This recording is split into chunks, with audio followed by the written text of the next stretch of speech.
A wonderful good morning to the beautiful listeners of Badeggi Radio 90.1 FM. We are reaching live from the uphill in the capital city of the power state, Minna, Niger State. Today is Wednesday, the 22nd day in the month of April, year 2026. State time check is 9 minutes past the hour of 9. I am Usman Apaya. Welcome you to your favorite program, the Badeggi Radio Link. Now, water they say is life, and he who brings water brings life. However, today in Minna, the capital city of the power state and its environs, plus other cities and villages in the state, are witnessing what one would describe as a state of liveliness. I mean, a state where life doesn't exist because of this scarcity of water. Scarcity of water have caused an untold hardship to the good people of the state. This is even when the state is endowed with a lot of vast water bodies. Well, people find it difficult to live because the water is not there. Now, it is on this humble background that I want to focus attention on provision of water in Minna, to be precise, its environs, and probably other cities in the states, as Niger State, like I said, is endowed with a lot of water bodies from left, right, up and down. It is water. Niger State is sitting on top of water. That's the a fact. Now, to do this, we have in the studio Professor Idris from Federal University of Technology in Minna. I think when I introduce him, I think he will actually give his own introduction properly so that I don't misfire. You are welcome to the program, Prof. Thank you. Thank you, Usman. Thank you. Thank you for having me here. Yes. Good morning, listeners.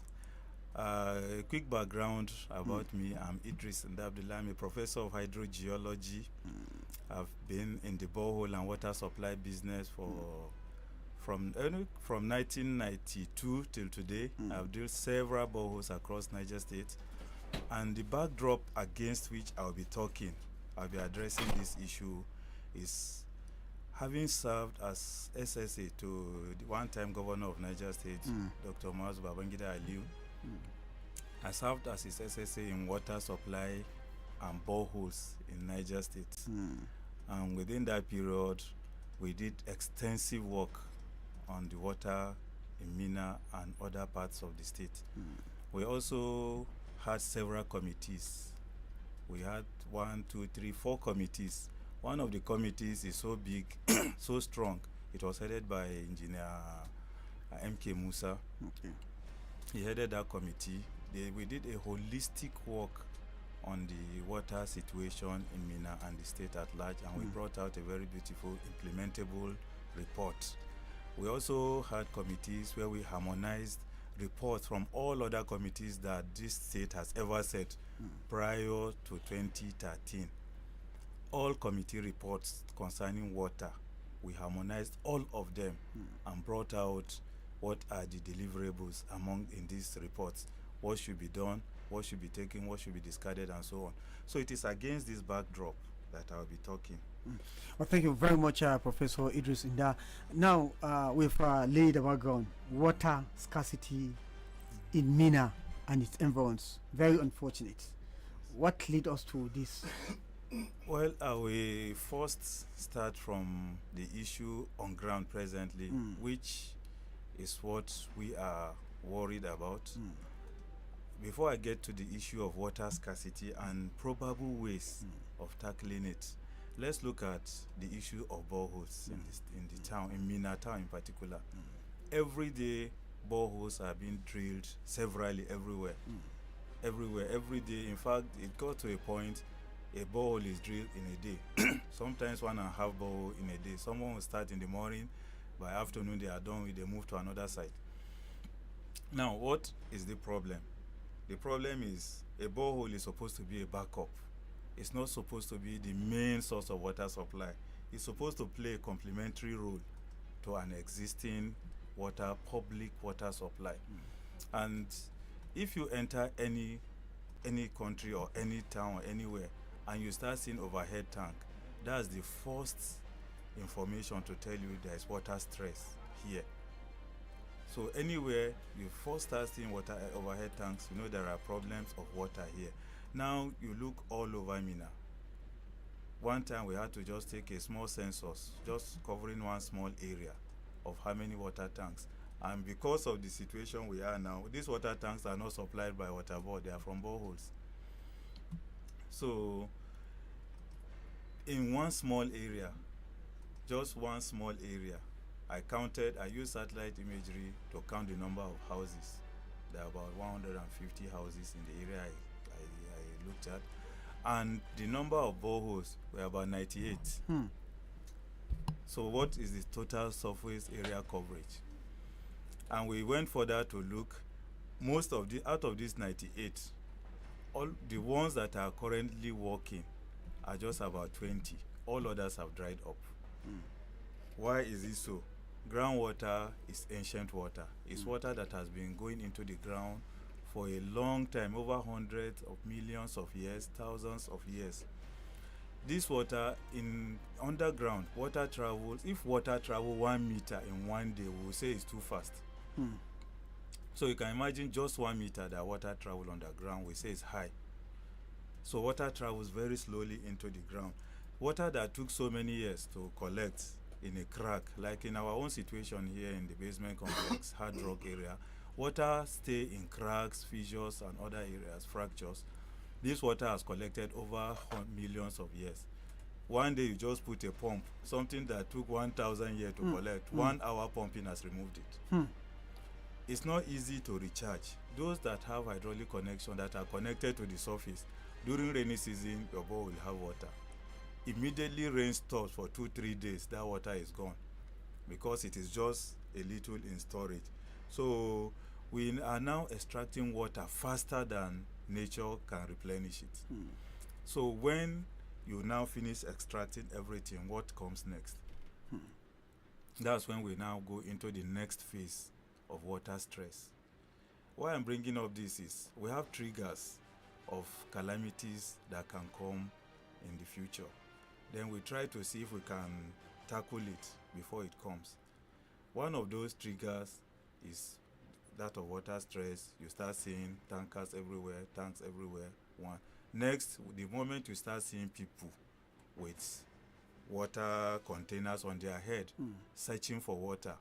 The water vendor who is using his cart, all this mirror, they are also searching for where to get water. Then you know you are now moving into the next phase of your water stress. So you also see commercial boreholes. They are extracting water at commercial rates. They want to extract as much as they can. Now, after a while, that same source they are extracting from may end up drying up because water is not being managed. So borehole is supposed to be managed. You can imagine a fracture that is traveling maybe, say, 20 meters. It passes 3 houses. All these 3 houses have boreholes, and all of them are tapping from the same fracture. What do you expect? It's just like you have one pot. Everybody is fetching at the same time. Before you know it, the water depletes. So it's the same thing with commercial. You sink a lot of money in drilling a commercial borehole and so on. You sell the water, and at the end of the day, it drops, and it stops. And once it stops, it's gone. It's only rainy season that you can get water again. And rainy season, who needs to buy water? We all have storage facilities in our homes where you can store your water during rainy season. We also have issue of water quality. All of this will still take us to where we are now in Minna. We also have issue of water quality. These 100 houses that we looked at, all of them have toilets. They have soakaways, and all of the soakaways were poorly designed. When I say poorly designed, they did not design them with the intention of protecting groundwater. And remember, when you move your bowl, you use water to flush it. We didn't find any pitch latrine because virtually all of them are gone now, at least within Minna Metropolis. So all of these soakaways and so on, it's a basement. So by the time the water in your soakaway gets to a certain point, it starts moving on top of the basement. So if rainwater can recharge your borehole, it means water from soakaway can enter your borehole. Every day you are in hospital with typhoid and malaria, you never know it is that same water you are drinking. And so you can see from just one point source of toilet, you have 100, all of them in one place within one small area, and all of them are transmitting water. So people simply assume that borehole water is very safe. Just take it and drink it without thinking that you need to test it. Just like you go to hospital once in a while, you take your borehole water to a laboratory to test. The thing that will kill you will not show in water, unfortunately. The one that will show will not kill you easily. So you take it, you start vomiting, you start stooling, they will rush you to a hospital, you have cholera, they give you all kind of treatment and you are fine. But out of the heavy metals, the lead, the arsenic and so on that gather in your body, those ones, except you test, you don't know they are there. They will find their way, they will eventually, by the time they are discovered in your system in the hospital, in developed countries, they will take you to one other room and counsel you. Then the next 1 month you will die. Because once the symptoms start showing, it means you can't do anything about it again. It has attacked your liver, it has attacked any of your organs, and you go. So it is very, very important to test the quality of water. All commercial boreholes, all of the ones that we visited, there's nothing like that. All the ones I took samples myself to test, I noticed quite a lot of issues. The only time you think there's a problem with your water is if it has iron, because the iron will be staining your pipe, will be staining everything. But the moment you see some fixtures in your toilet becoming rusted or things like that, you know it's not only iron. Magnesium is there, sodium is there.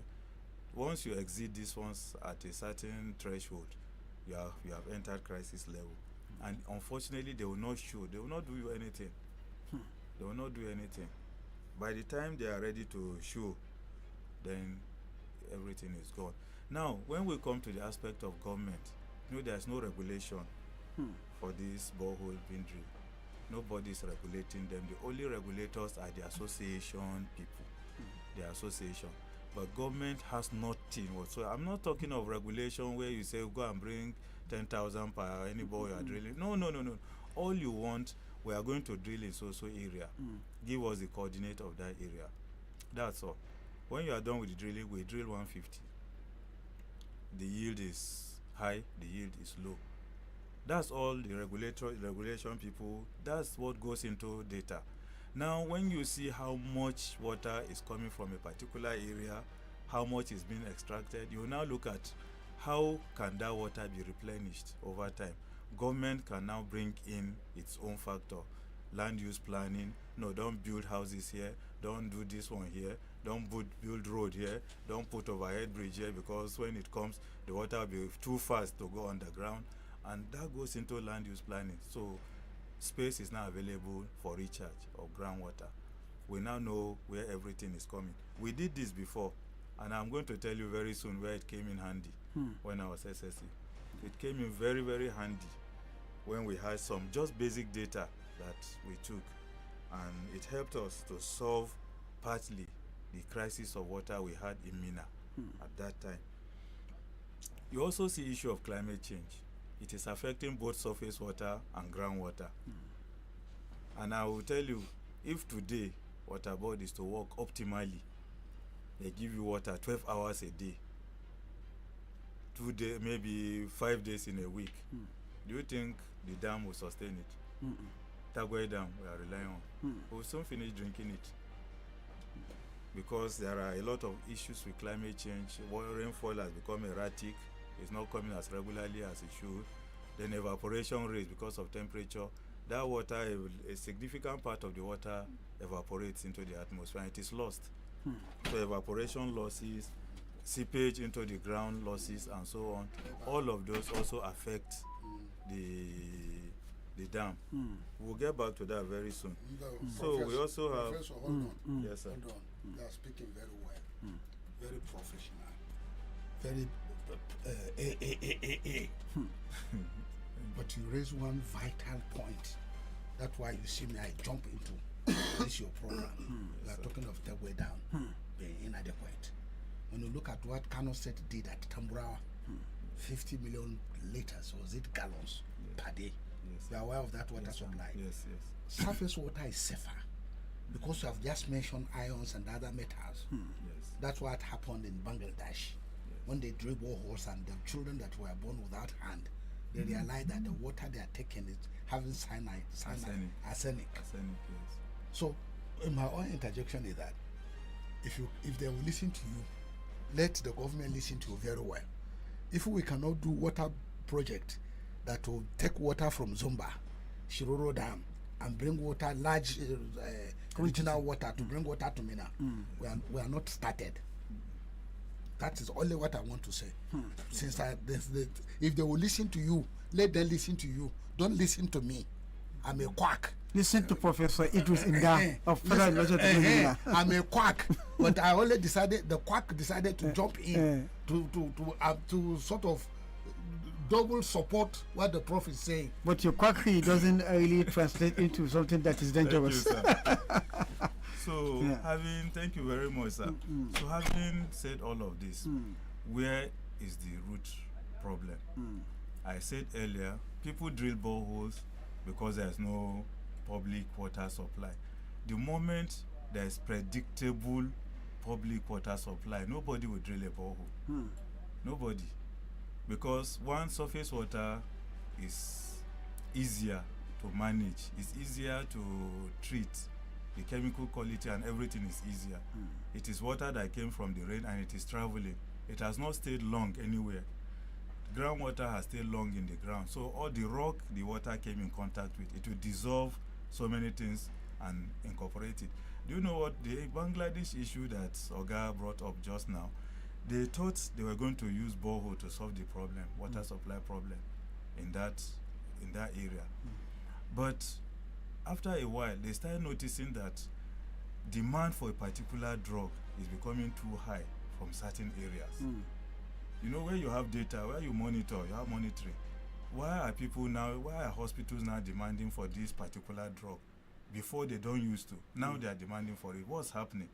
They now put all their monitoring mechanism, MIE and so on, and discover that the problem is coming from groundwater. All those boreholes that they drill for them, it has a lot of arsenic in it. The arsenic started giving problem, causing cancer and everything. So they closed all of these boreholes and now had to start thinking of alternative source of water. What alternative did they use? They use rainwater harvesting. While using rainwater to dilute the groundwater that is contaminated. So they put a lot of recharge wells into the contaminated aquifer. When rain comes, it goes directly there and start diluting it, reducing the concentration, and to take it up to a manageable level just to protect the environment. Then houses were now encouraged to do rainwater harvest, and they brought the technology, subsidized it, made everything easy, and people adopted it, and that was all, problem solved. But here you see we don't have all of that something. But where you have data, you can. You see the bottom line now is we drill boreholes because public water supply is not working or it's erratic. Now let's take that as the root cause. Solve that problem, every other problem is solved. It's solved. I don't have to. In fact, people that already drill borehole, they would rather connect to surface water, to public water supply. Because when you have a borehole, you have to pump it, you need energy, you need this, you need that, and so on and so forth. You fall back. In this Minna, let me give you my own house as an example. I have 3 boreholes. First borehole I drilled long time ago, when drilling 30 meters is considered sufficient. That borehole served for like 5 years. Everybody in that area was using it. Suddenly it stopped. I drilled another one 80 meters. That one served for another 2-3 years. It stopped because that level of aquifer is gone. I now drill 140. It's the one we're using now. No, 160. It's the one I'm using now. We've drilled up to 200 meters in this Minna, no water. When we go for survey or anything now, the least lowest will give you 140 meters. And there's no guarantee that 140 meters will get water. So if you know you have to through all of that, and considering that for per meter now they are charging 14,000, you will buy casing again. And even the drillers are not so well trained that they'll protect the groundwater and protect your own borehole. They'll just do it anyhow, put their casing anyhow, without sealing it properly so that surface water will not get in. So now let's look at strengthening water supply. Let me give you one small scenario that happened during Mazu Babangida when I was there at SSC. We had this problem. I now told him, and to be fair to him, he always listened. Yayakuta was the SSG then, they always listen. When I say I have something to say, he will say, come and say it in the council. We'll go there, we'll say it, defend it, everything, and immediately they will implement. I say, sir, this water scarcity we're having in Minna, let's tackle it in 3 ways. Short, immediate, within the next 1 month. Within the next 1 month, from today to the next 1 month, let's do it this way. From 1 month to 6 months, let's do this. Then let's now look at the larger picture. That will take number of years. Immediately we started implementing. The first immediate one that we looked at is to do a quick assessment of the water facilities that we have. The demand side, how much water are people really looking for?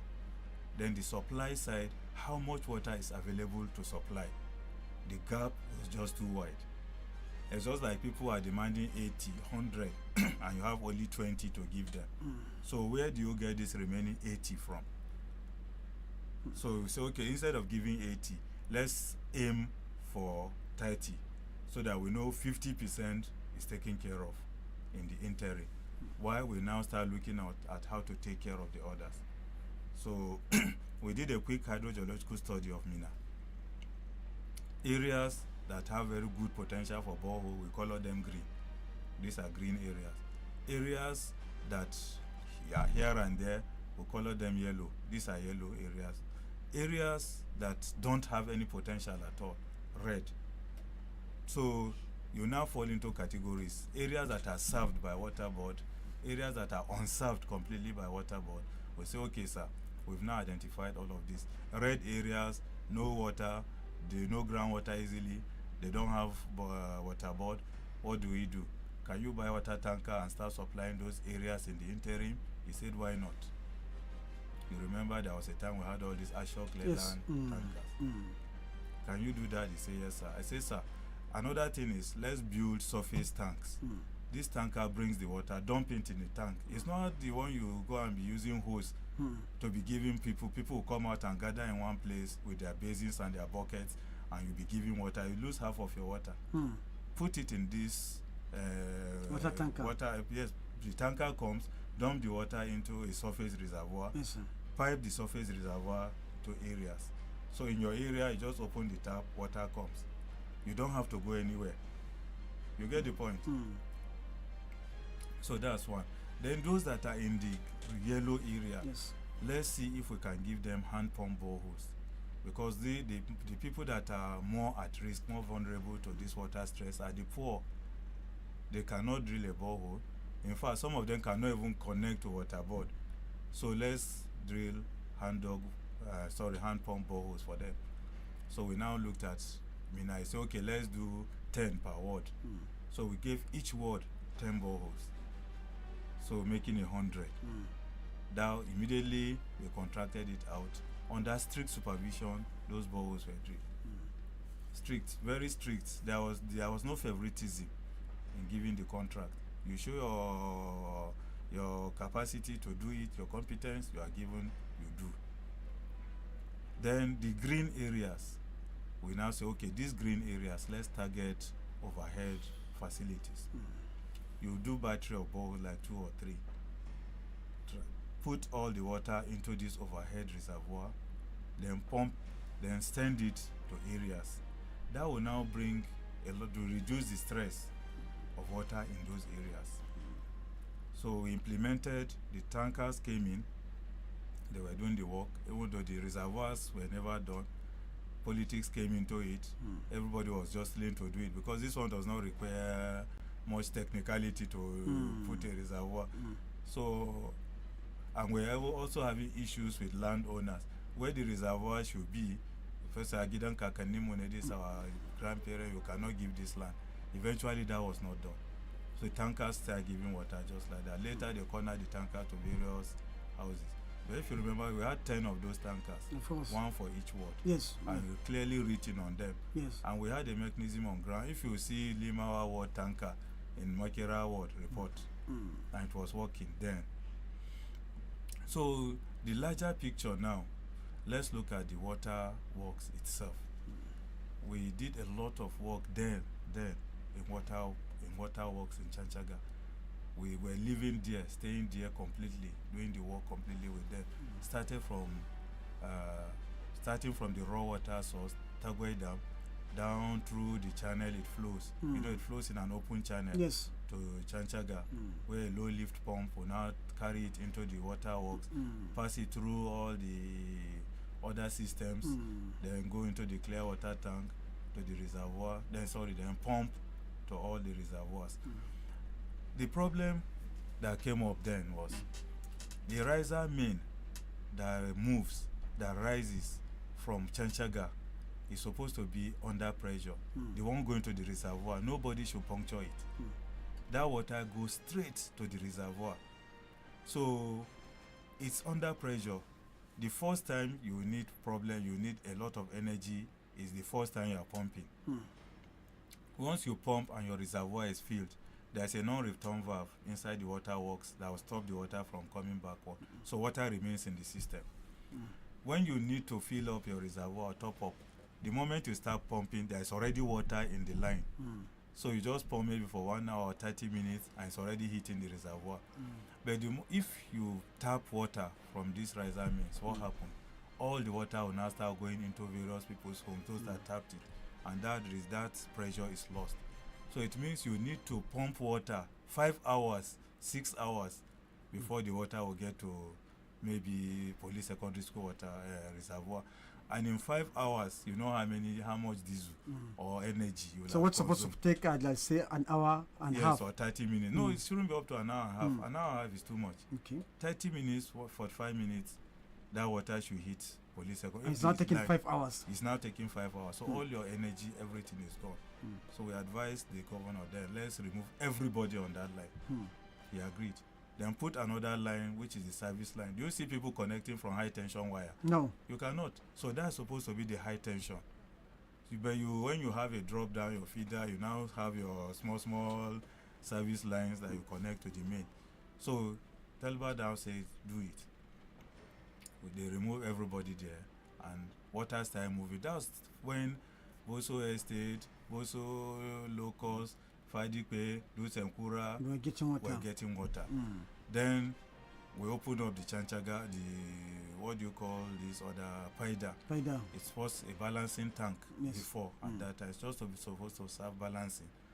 So we opened it up and made it into a reservoir. For the first time, people in Limawa, Ongwandaji, people in Taibu quarters, and so on, and all those areas started seeing water. Then the one in the Braithwaite tank in Brighter, the one? In Brighter, yes. That one is closer. Then the one at this police police school? No, not that one. Okay, that one in Tunga? Just after Shiruru Road. Yes. Yes, by the right hand side. Yes, so that one is there. Then the one in uphill here, your own uphill here. Then there's the one around that church. This Amande church. Yes. That one is there too. So all of them were opened and they started working. So now back to the reservoir itself. This reservoir, Chanchaga Water Works. No, not Chanchaga. Tagway Dam itself. We will need to have a backup for it. So that you now cut Minna into 2 or 3. In fact, at a point, we had to open up Paiko too, so that water can start moving from Chanchaga to Paiko with one booster pump in between, just after, before Pogo, so there's one booster pump there that was sent to Paiko. So with all of this improved demand, what people needed that time was just reliability. We'll tell you, you can get water 3 hours or 4 hours in a day. 6 to 8 we open water. 4 to 6 p.m. we open water. Fine. Today you get, tomorrow you not get. People agreed. That was all. People adapted, and everybody was just living fine, okay with it. But there was no sustainability. There was no follow-up on things and so on, and where we are today. Since that time, there's been a lot of international activities by USAID and so on and so forth. The water board went through a lot of phases, change of name and so on and so forth. But the fact still remains, we are still where we are in terms of reservoir capacity. What we have in Tagwai Dam is not sufficient. That time we said, okay, two things that are eating all the money and making water very difficult. One is energy. The other one is chemical, isn't it? You say you buy alum, every day you are buying alum, you are buying chlorine and so on. The way the Chanchaga works is designed is actually even to use a gas chlorine, not the solid one. But because of the volatility and it's so dangerous to use, they used it. Now, can we look for other sources? In fact, have you even checked this water very well to see if it is actually this alum and so on you need? How turbid is it? So we do all of this calculation and so on. Then what is the correct dosage you should use? Then what are the alternatives to alum? If you don't, must you use alum all through? Can't you think of something else that you can use? And that's how you go into research. Can't you think of something else that you can use? For example, I went somewhere and I saw where they have very small mini turbine, just the way we have here. Water is traveling some distance. All they did, not in Nigeria, all they did was to step it down at a certain point. The water is coming on its own, that it went down. That going down created pressure and velocity. So enough to turn one small turbine. And just close to it, there are other facilities to generate electricity. The work of that turbine was just to power that water treatment alone. It has no any other work. It powers it. And in fact, they had enough power to even give the houses that are serving these workers that are in the surrounding community where is housing the staff of the workers there. Yes. But Prof, considering the fact that we are talking about even the source of water, if you're looking at water, Chanchaga water works as it's coming, if you want to have that mini plant, the water has been deflected. The activities of farming, there is another farm that is coming now. I think there is one farm that's, I don't want to mention name, but we all know the farm that is there, that is actually deflecting the water that's coming there. And there is activities of miners. So with that, can you have a mini turbine that will power the Chanchaga water at the same time supply water? It's not even meant for Chanchaga, the turbine I'm looking at.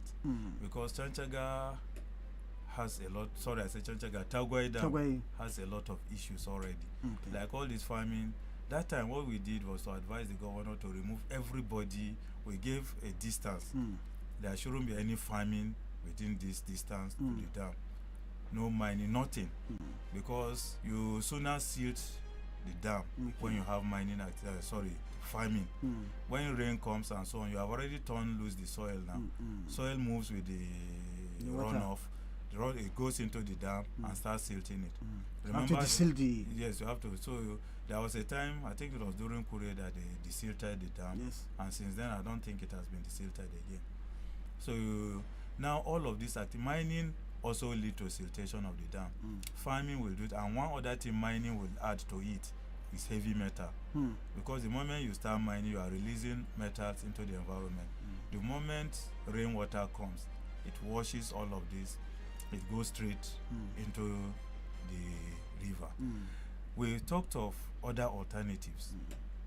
One of which was Manta. One of which was, the Manta. One of which was the one in Lapai. The federal government owned dam reservoir. That one before Lapai. Let that one serve Lapai and Paeko. Then we now looked at these drainages that we are just wasting. If you look at Boso Dam, It's a, what do you call it? Boso Dam is designed to catch runoff. It's not as if it is on a stream. Okay. It's on a valley, kind of lowland. So water coming from all directions will now run off and collect in that reservoir. So it's supposed to serve both. So it was dredged at a point and so on. But there are other activities that have limited how much water goes in there. Now look at all these wonderful drainages that we have in Minna. The one Babangida did. And we're very glad he did them, because flooding will have taken away Minna by now. So all of this water, storm water, whenever it rains heavily, these channels are filled with water. Where do this water go? They are lost. Because we are happy to channel them out, let them just live and continue their journey and out of our lives. In developed countries, they don't do that. This water must be stopped somewhere. They must, by the time you do all your surveys and everything, there are places where you can redirect this water to and dam it there.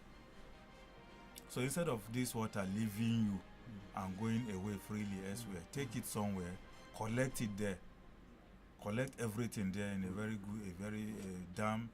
Then once the use comes, there's no more supply.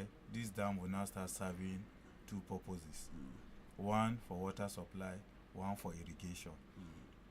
Because normally that's the purpose of dams, to serve as water supply, serve as irrigation, and also serve as tourist something. People can come and look at it and pay you something. And also to generate electricity if it can. Okay, very quickly before we go to the phone, I have two questions. There is, if you want to suggest to the government of Niger State now, considering the fact that Tagway Dam is no longer alternative because of the expansion in the town. Now, where will you suggest so that water supply in Minna and its environs, the issue could be eradicated very quickly as a quick measure? There are studies. Studies have been done. The government have all this information. Okay. They have it. What they don't have, I'm sorry to say, is the will. Okay. To implement. And they tell you when there is a will, there's there always is a way. Yes. Talba had the will and he did. So once government decide to do it and you concentrate your energy, now let's sit down. What should we do? Not what can we, what should we do now? You can do it. What should we do? All these studies are there. Go to Water Resources, the ministry, they have alternative points where dams and other reservoirs can be built. You get, which we have done studies on such potential areas where they can be built. But without government will, all that we are going to talk here will just end up talking. Okay, very quickly, there's one issue again. Since people have decided to have alternative for themselves, which is borehole, and you have actually educated us more on the dangers of the borehole. One other danger people say we don't know for sure, want to get it professional for you. They said the more you have borehole being drilled here and there, it will lead to having earthquakes or something. How true it is? Well, it has not been scientifically proven. Okay. The depth at which earthquake or tremors come is very far underground. Okay. And the depth we drill borehole is just like, it's just so insignificant. Okay. We drill boreholes of 100 meters, 200 meters, it's not even near enough. But because we are sitting on the basement terrain, we're a bit safer. If it's a sedimentary terrain, for example, the borehole that is under pressure, the groundwater aquifer is under pressure. Now when you start depressurizing it, the ground will now want to adjust to the new situation it found itself. So that adjustment may lead to subsidence, may lead to other things that the surface may not be too comfortable with. But issue of earth tremors and so, we are on one of the belts. Yes. Around Payoko, part of Payoko, Lukma, there's one transatlantic fault that have cut through and ended up somewhere around Zungeru. So I was always mindful of it, because water is already going into it, and it is being so once in a while it needs to adjust. It has adjusted like twice already now, where we have some tremors in part of Payoko, Lukma area and so on. So, but that one is for another discussion. Yes. Okay. For instance, now, what's level of depthness are you looking at for you to have a safer borehole in Minna now? It's not a factor of depth. Okay. It's a factor of where your fractures reach. Okay. The fractures, before before our survey ends up around 60-100 meters. To meet the aquifer. Yes, but now with more recent technology and so on, we are discovering deeper seated fractures. Okay. That are up to 140, up to 200, 250 meters. But mostly in basement. After that, you don't get anything again. Okay. But it's not as if the deeper you drill, the more water you get. Okay. Whatever level you drill to in the fracture, the water contained in it is still the water it will give you. Okay. If you drill 100 meters, you require less energy to pump it.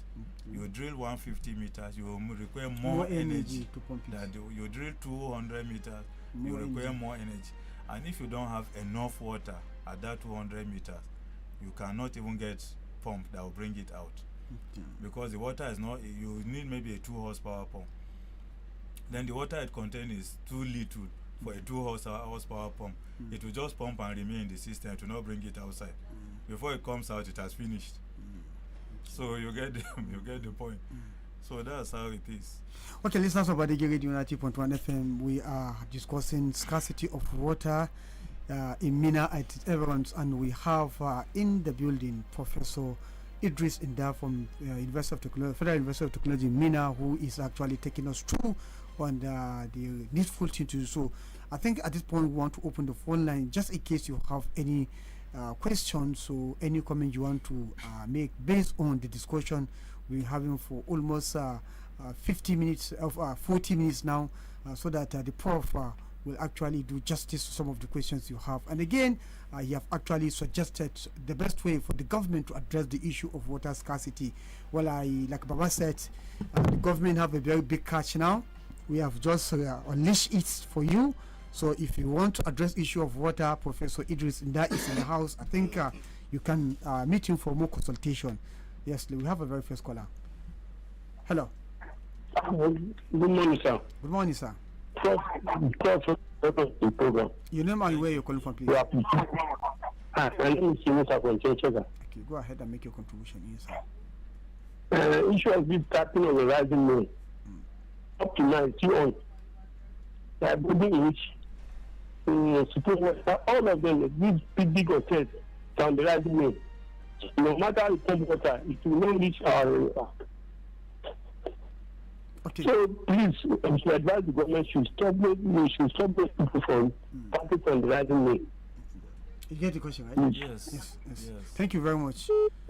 Let's see if we can have some questions, 1, 2, so that you can add to them simultaneously. Hello. Hello. Good morning. Good morning, sir. Prof, you are welcome. Thank you. Your name or let me thank Prof for his analysis.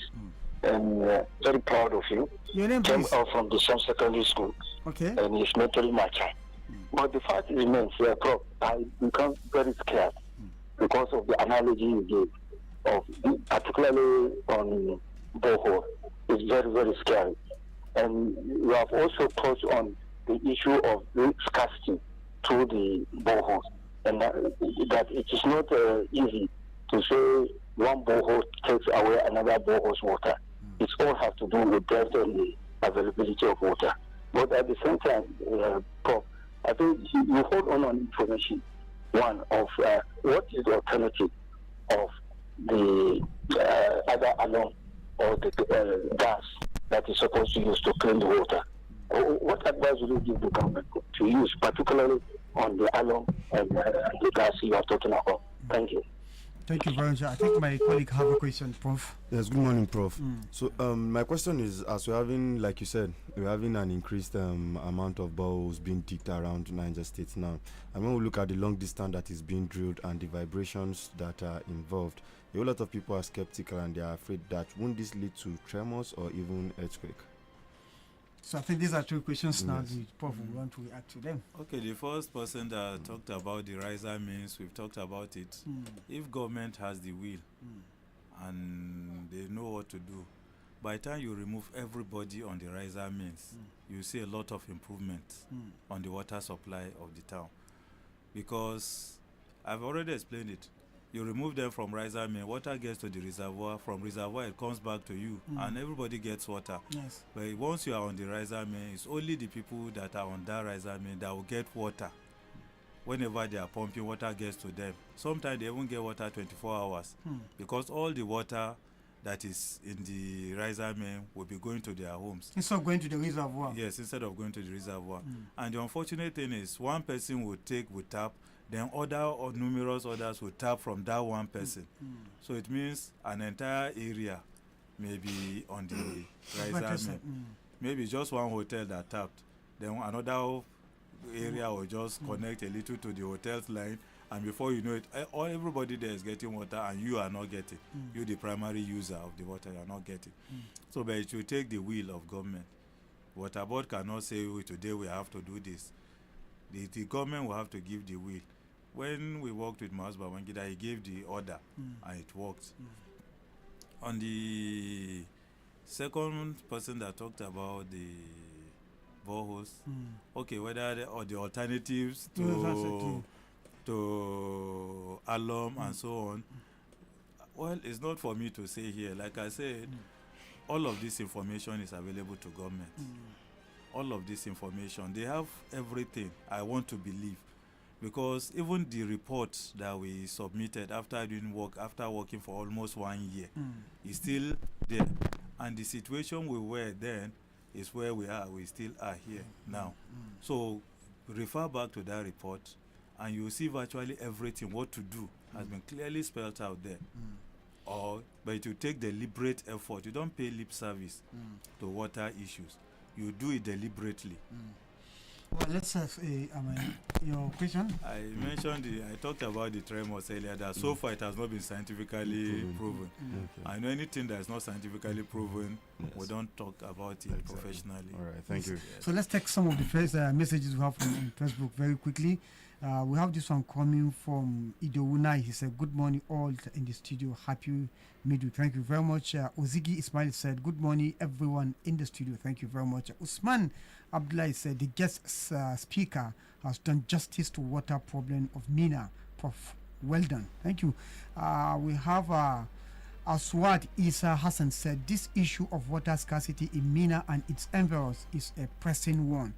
And I'm glad to see it's being discussed with a professor from Federal University of Technology, Minna. I hope the conversation should shed light on a potential solution. Yes, Prof have said it, and Team Baba have equally said this. You know, you've just hit the nail on the head, and they say if where there is will, there is a way. It's now left on the government if they actually want to address the issue of water scarcity in Minna and environs, and plus other cities and communities in the state, because Minna is not the only place that is suffering from this acute water scarcity. There are other local government that are suffering, and unfortunately, like I said, Niger State is situated with water and surface water, right?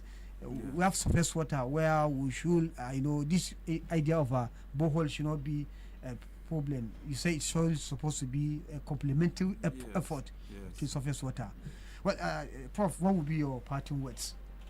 Well, my parting words are two. One, I want to appeal to government to please look at this issue holistically, generate the necessary will to tackle the problem headlong. And once the government have the will and they are convinced they want to do it, get all the necessary people together that will put down the ways and means of doing it, and it will be done. And to the people, let's be I don't want to call for patience again. That's the only thing. For patience again. We all suffer from this problem. We are all in Minna. and other parts of Minna, other part of the state, Bida, Suleja, Kontagora. We've been to all these waterworks before, all including the bywater schemes that were done that time to take care of rural settings, semi-urban settings. So we still call for patience and hope government will do the needful. Okay, Professor Idris Nda of the Federal University of Technology in Minna, hydrogeologist, we want to appreciate you for your time. We believe the government have had enough from you and they should be able to do the right thing. We want to thank you very much for your time. Listeners, we thank you very much for your time. As always, listen to Badeggi Radio, and of course, from all of us here who actually make it possible. I am Usman Apaya. Thank you for listening.